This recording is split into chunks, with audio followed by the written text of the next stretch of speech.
Bonjour à toutes et à tous et bienvenue dans cette émission, le débat. Dans le cadre de l'émission d'aujourd'hui, on va aborder l'arrivée de ce pétrolier iranien dans les eaux territoriales de la Syrie, ce pétrolier iranien qui transporte du pétrole pour le Liban.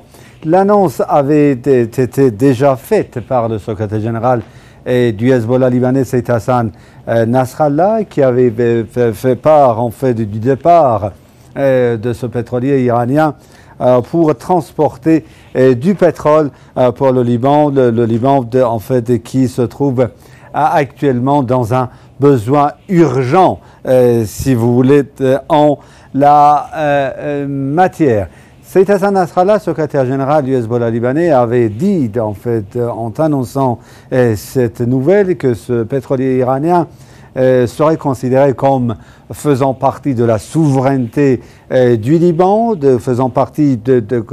sera considéré comme le territoire libanais, en fait, à partir de son départ de l'Iran. Ce pétrolier se trouve actuellement dans les eaux territoriales de la Syrie et le pétrole doit être acheminé de la Syrie vers le Liban.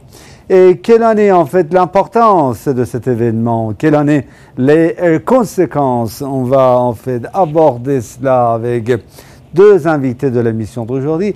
Avant de vous le présenter, avant d'entrer dans le vif du sujet, je vous propose un court reportage et on reviendra tout de suite après.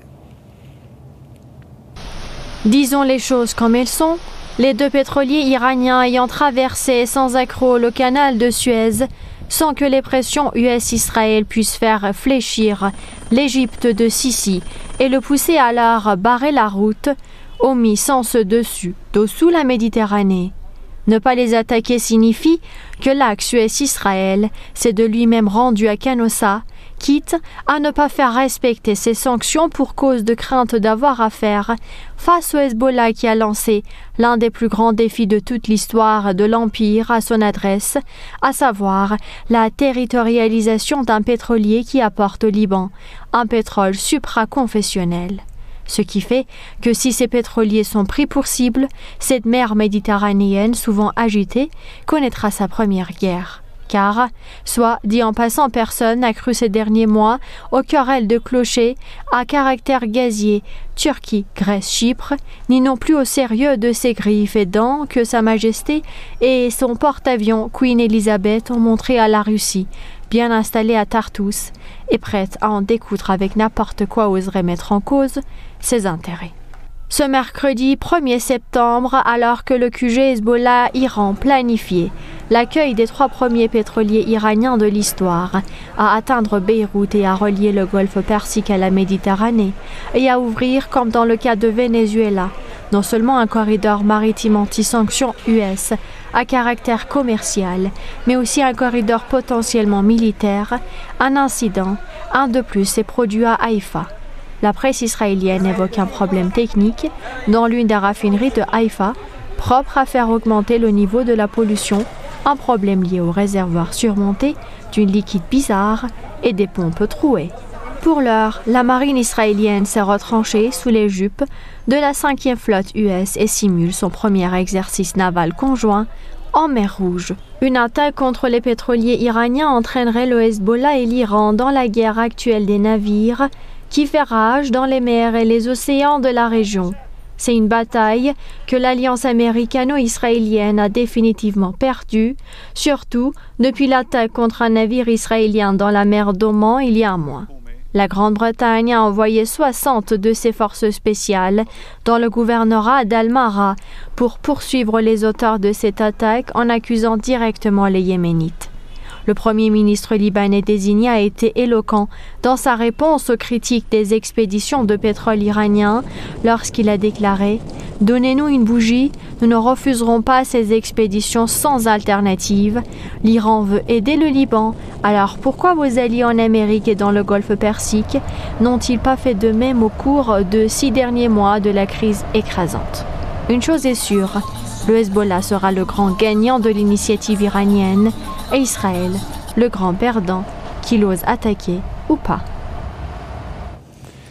Merci beaucoup d'avoir choisi cette émission. Pour entamer notre débat, nous allons partir tout de suite à Damas, capitale syrienne, pour rejoindre un juriste français spécialisé des questions internationales, Maître Arnaud Devolé. Maître Devolé, bonjour, merci beaucoup d'avoir accepté notre invitation. Merci à vous, bonjour aux téléspectateurs et bonjour à votre invité. Merci beaucoup. Maître Devolé, comment analysez-vous l'arrivée de ce pétrolier iranien dans les eaux territoriales syriennes, ce pétrolier dont le pétrole doit être acheminé de la Syrie vers le Liban? Eh bien, écoutez, je crois que le moment de vérité approche. De toutes les manières, le Liban n'est pas dans une situation enviable, quels que soient les paramètres qui sont pris en compte. Quelque chose doit être fait pour soulager les pénuries, que ce soit dans les hôpitaux ou que ce soit dans les stations de service. On a appris en plus de ça que des personnes, des individus en fait conservaient des stocks pour les vendre à prix d'or. Et dans ce contexte-là, il est hors de question que le peuple libanais en subisse les conséquences. Donc, dans la mesure où les Américains ont maintenant avoué, suite à l'annonce faite précédemment par le Sayed Nasrallah, que l'Iran était prêt et disposé à délivrer du crude, la question ne se pose pas. C'est une question de vie ou de mort. Donc maintenant, la question va de savoir au niveau logistique comment cela va se traduire. J'ai cru comprendre que le premier pétrolier allait arriver à Banias, que la cargaison serait ensuite déchargée dans des tankers, donc je suppose sur roue, et acheminée. Alors après, c'est la vraie question, c'est dans quel contexte, par quel biais. Visiblement, ce sera par voie terrestre, mais n'oublions pas que la frontière syro-libanaise maintenant est absolument perclue de tours électroniques de surveillance installées depuis maintenant quelques temps par les Britanniques. Ces derniers donc s'affairent à essayer de contrôler et d'intercepter tous les échanges et toutes les communications qui peuvent avoir lieu dans cette région hautement sensible, et que sur cette base-là, il sera intéressant de voir si des tentatives d'interception ne seront pas à l'ordre du jour. Si c'était le cas, on peut s'attendre au pire, parce qu'il n'est pas question, encore une fois, de laisser la population libanaise sans recours, que les promesses faites par les Américains, de toutes les manières, non seulement sont des promesses fondées sur une mauvaise foi patente, mais quant à leur implémentation, de toutes les manières, on parle de plusieurs mois, puisqu'il faudrait solliciter des votes dans plusieurs forats législatifs, des autorisations, dont celle de la Banque mondiale. Ça prendrait quelque part 18 mois, d'après ce que les experts semblent mettre en avant. Et le peuple libanais n'a pas 18 mois. Maintenant, il est certain que la situation est certes différente de celle du corridor maritime établi entre l'Iran et le Venezuela, parce que là, les Israéliens sont effectivement directement, si je puis dire, concernés, dans le sens où, selon eux, pour permettre, par le biais du Hezbollah, de la façon dont eux voient les choses, pour l'Iran d'engranger un capital politique énorme au Liban, serait une catastrophe totale pour les Israéliens. On peut penser qu'ils sont en train de faire le maximum pour peut-être coordonner avec les Américains des opérations d'interception dans la région du canal de Suez. Il y a des rumeurs qu'un groupe de navires a quitté les États-Unis hier et se dirige dans la région. Je ne pense pas que ce soit pour admirer le paysage, vous voyez ce que je veux dire. Donc cette situation, de manière générale, se développe. Nous verrons d'ici les prochaines semaines, puisque de toute façon, les trois pétroliers ne sont supposés n'être que le début d'un convoi maritime, comme vous l'avez dit vous-même, qui relierait le golfe Persique à la Méditerranée. Et nous verrons dans ce contexte-là ce que les Américains et les Israéliens concocteront pour essayer d'interrompre ce flot énergétique. Merci beaucoup. Luc Michel, géopoliticien belge, spécialiste des questions internationales, vient de nous rejoindre en ligne depuis Bruxelles pour cette émission. Luc Michel, bonjour. Merci beaucoup d'avoir accepté notre invitation. Bonjour à vous, bonjour à tous les spectateurs et bonjour à Maître Develay. J'ai toujours le plaisir de le faire. Luc Michel, et de vous, quelle analyse portez-vous sur cet événement, c'est-à-dire l'arrivée de ce pétrolier iranien en Syrie, dont le pétrole doit être acheminé vers le Liban, et il va y avoir, selon des informations, d'autres pétroliers iraniens qui vont en fait se diriger vers en fait la région de Méditerranée pour acheminer, si vous voulez, du carburant, de pétrole, diesel, essence pour le Liban, pour le peuple libanais. Moi, je vais élargir le sujet parce que le pétrolier, c'est un exemple de ce qui se passe. Il faut tout d'abord prendre deux données en cause, tout savoir la situation du Liban. Le Liban est victime d'une tentative de changement de régime des Français et des Américains, ce qu'on appelle un régime change. Il y a tout d'abord eu la guerre économique. C'était la loi César qui empêchait la reconstruction américaine donc de la Syrie, mais qui frappe au cœur les économies libanaises et irakiennes. Deuxièmement, on a transformé le mécontentement en tentative de révolution de couleur, comme il y avait eu la soi-disant révolution du Cèdre en 2005. Troisièmement, l'explosion du père de Beyrouth, elle a permis aux Américains et à Macron de s'engouffrer dans la brèche et de tenter de renverser la majorité politique existant au Liban et d'établir un gouvernement de techniciens liés à la France et au Fonds monétaire international. Enfin, il y a une quatrième chose, c'est le REP qui est mené par les réseaux de Georges Soros et l'Élysée et le Quai d'Orsay pour tenter de faire sauter la Banque du Liban sous prétexte de biens mal acquis. C'est l'affaire de biens mal acquis qui était ouverte comme Riyad Salamé, le gouverneur de la Banque du Liban. Face à tout cela, le bloc de l'Est, mais en particulier l'Iran, il répond par une guerre asymétrique.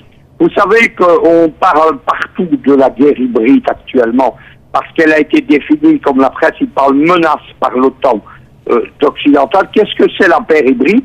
Ça permet à des puissances pauvres comme la Russie ou comme l'Iran de réagir et de mener des opérations en deçà de la guerre. Les Russes se souviennent qu'ils ont perdu la guerre froide et l'Union soviétique a implosé parce qu'ils ont été pris dans la course aux armements et l'affrontement classique. Cela n'arrivera plus. Mais il faut savoir que la guerre asymétrique, elle a été inventée par l'Iran, pas par la Russie. La Russie l'a théorisée en 2013, mais en 2006, dans la guerre du Liban, justement, la guerre entre le Hezbollah et Israël, c'était la première guerre asymétrique. La guerre asymétrique, l'histoire du pétrolier, etc., elle vise justement à dynamiter la guerre économique classique, c'est-à-dire à combattre les sanctions, à combattre également le mécontentement organisé par la population. Donc c'est quelque chose d'important. L'Iran actuellement mène une série de procédures. Le fameux corridor qu'on appelle Caracas-Téhéran, mais qui passe par Dakar au Sénégal, pour combattre la participation à l'OPEP du gaz avec les Russes, avec les Vénézuéliens, mais aussi avec les Équato-Guinéens de Malabo. C'est toutes des opérations qui sont en train de changer la face de la confrontation entre les blocs. Certes, il y a encore une confrontation maritime classique entre les marines russes et iraniennes alliées et les marines de l'OTAN, mais dans tous les autres domaines, c'est la guerre asymétrique. L'Iran est en train de très bien jouer. Il faut soutenir évidemment ces initiatives parce que c'est capital. Il ne faut pas se laisser enfermer dans la guerre classique dont le premier but est d'épuiser les adversaires du bloc américain pendant qu'eux s'enrichissent. Il faut au contraire dynamiter tout cela. Ça, c'est le rôle de la guerre asymétrique, de la guerre hybride, et c'est ce que l'Iran est en train de mener au Liban. Maître Develay, Luc Michel en fait avance cette idée de la guerre asymétrique. Vous l'avez dit que voilà, il y a en ce qui concerne cette affaire du transfert du pétrole iranien vers le Liban, si vous voulez, le rôle que pourraient jouer les Israéliens, si vous voulez, dans ce domaine. Saïd Hassan Nasrallah, je viens de le dire tout à l'heure en début d'émission, avait dit que voilà que ce pétrolier était considéré comme le territoire libanais. Et ce pétrole est considéré comme faisant partie de la souveraineté de Liban. Là, il s'agit en fait d'une question du prestige et de la crédibilité de la résistance libanaise également. Pensez-vous que le régime israélien osera intervenir directement, militairement, pour empêcher l'acheminement du pétrole iranien de la Syrie vers le Liban? Je ne le pense pas. Parce que prendre une telle décision reviendrait à s'exposer eux-mêmes en ce qui concerne leurs besoins énergétiques et leurs infrastructures. On sait que la résistance a amplement les moyens de réduire à néant, si je puis dire, les acheminements en gaz et en pétrole de l'État sioniste, que le site Léviathan et autres installations au large des côtes israéliennes sont parfaitement en ligne de mire. Et donc, ce serait, pour ainsi dire, du tac au tac. Est-ce que les Israéliens seraient prêts à risquer cela dans un conflit ouvert? J'en doute profondément. Les calculs, non seulement sur ce dossier, mais sur des dossiers de nature régionale, ne plaident pas en cette faveur. Maintenant, ça n'empêche pas que, comme l'a dit Luc Michel, nous puissions assister à des opérations de guerre secrète, de sabotage, avec de la pose de mines magnétiques sur tel ou tel bâtiment. Et puis, encore une fois, il faudra voir si l'axe donc américano-sioniste décide peut-être de prendre le problème, selon eux, en amont, et d'essayer de faire pression sur l'Égypte, afin que cette dernière, de manière où elle puisse nier de manière plausible un problème quelconque, rende inaccessible le canal de Suez. C'est une possibilité aussi.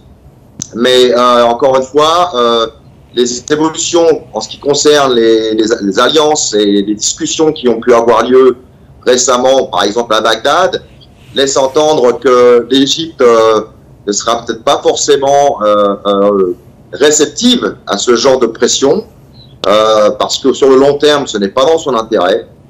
Et que la dernière chose que le pouvoir au Caire souhaiterait assister, c'est d'être plus ou moins tenu comme co-responsable comment dirais-je, d'affamer le peuple libanais. Donc, dans ce contexte-là, ça va être une guerre des nerfs, une guerre secrète, une guerre d'anticipation, une guerre complètement hybride, effectivement, et asymétrique.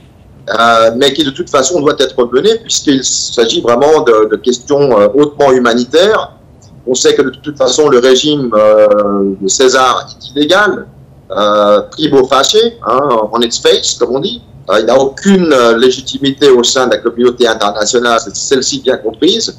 Et dans ce contexte-là, l'opinion publique de toute façon n'est pas en faveur de voir des efforts déployés pour empêcher des besoins les plus élémentaires de parvenir à ceux qui en ont le plus besoin.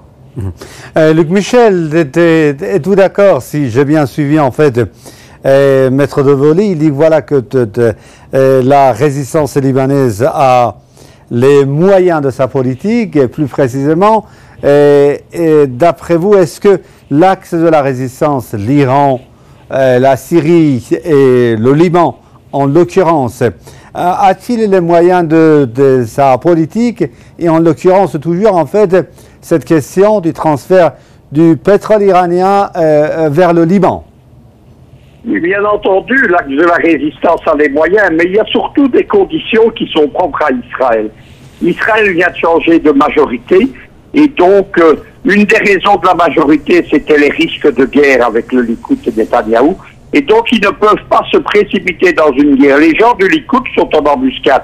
Il ne faut pas oublier que la nouvelle majorité israélienne, c'est une majorité contre nature qui va depuis des partis arabes islamiques jusque des partis d'extrême droite. La seule ligne, c'était d'éliminer Netanyahou. Deuxièmement, les Israéliens sont dans une opération de séduction aux États-Unis. Vous savez que jusque-là, il y avait une alliance étroite entre le Likoud et Donald Trump, et les républicains avaient véritablement likoudisé l'impact de lobby pro-israélien. Cela s'est terminé. Maintenant, Israël a besoin, bien entendu, de Joe Biden. Elle est obligée de prendre des gants avec les démocrates, avec la nouvelle administration. Elle ne se ruera pas dans une guerre. Et troisièmement, il y a ce qui existait déjà, c'est-à-dire que l'armée israélienne a peur des conséquences. Je vous expliquais que l'OTAN, il y a une véritable obsession de la guerre hybride. Il y a un rapport du Pentagone qui est sorti il y a quelques mois, il y a un livre qui est sorti, il y a toute une campagne contre les médias, Presse TV, Afrique Média, moi-même. Je suis cité dans ce rapport du Pentagone. La guerre asymétrique, elle est définie comme la principale menace contre les armées de l'OTAN et leurs alliés. Et dès lors, les Israéliens ont très peur d'une confrontation militaire. Ils ont été échaudés par la courte guerre à Gaza et en Cisjordanie il y a quelques semaines contre les Palestiniens, qui s'est très mal passé pour eux. Et ils craignent évidemment une confrontation directe avec le Hezbollah. Le Hezbollah qui est ce qu'on appelle justement un élément clé de la guerre asymétrique. C'est-à-dire que la guerre asymétrique, elle est menée par l'Iran et la Russie, par des acteurs non étatiques. C'est-à-dire que les conséquences diplomatiques qui seraient celles d'un affrontement entre États et entre armées n'existent pas dans la guerre asymétrique. Donc les gens de l'OTAN comme les Israéliens sont tout à fait perdus dans cette configuration. Ça explique leur panique, ça explique toute la gesticulation autour de cela. Et l'Iran, évidemment, il a saisi très intelligemment l'histoire pour aider le peuple libanais. Maître de Volée, nous avons 1 minute devant nous. Le mot de la fin vous appartient, s'il vous plaît. Oui, mais je pense que cette séquence peut être un tournant majeur dans cette stratégie de siège économique. Les 2-3 prochaines semaines seront, à mon avis, vitales. Et on peut espérer que les choses vont tourner parce que, de toute façon, la situation n'est plus tenable. Les tensions sont à leur extrême. Les peuples de la région sont fatigués. Et c'est une situation, je pense, où, dans l'absolu, la résistance n'a absolument rien à perdre et tout à gagner. Merci infiniment, Maître Arnaud de Volée, d'avoir été avec moi pour cette émission par Skype depuis Damas. Mes vifs remerciements vont également à vous, Luc Michel, des géopoliticiens belges spécialistes des questions internationales, d'avoir été avec moi en ligne pour cette émission depuis Bruxelles. C'est la fin de l'émission d'aujourd'hui. Merci infiniment de l'avoir suivi. Je vous souhaite à vous toutes et tous une excellente journée. Je vous dis au revoir, amis. À très bientôt.